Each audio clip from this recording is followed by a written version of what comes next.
قافلہ دمشق کے بازار میں جا پہنچا، بازار دمشق میں قافلہ پھر جا کے ہجوم میں رک گیا۔ جب ہجوم میں رک گیا، قافلہ ہے، ہر طرف اعلان ہو رہے ہیں کہ قیدی آ گئے ہیں، قیدی آ گئے ہیں، باغی شکست کھا گئے۔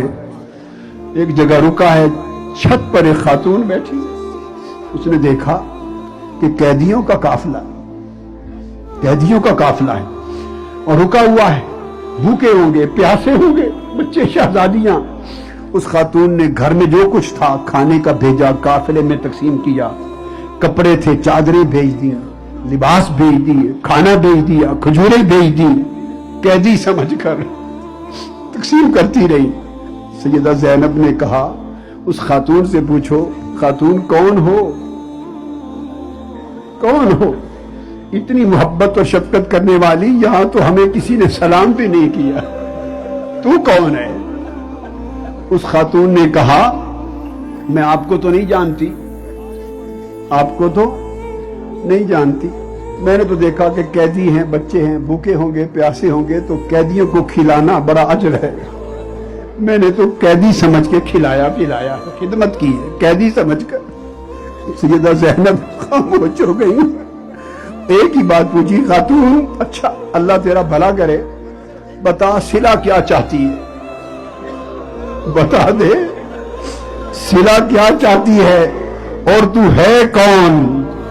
اس خاتون نے کہا میں مدینہ کے ایک یہودی کی بیٹی ہوں اور سیدہ فاطمہ الزہرا کے ہاتھ پر اسلام قبول کیا تھا۔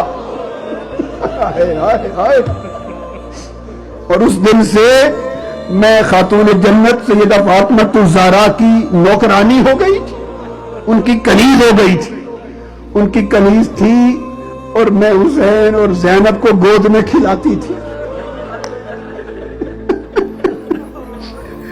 جب سیدہ کائنات رخصت ہونے کا وقت آیا، اس کے بعد میں چل پڑی، میں ادھر آ گئی۔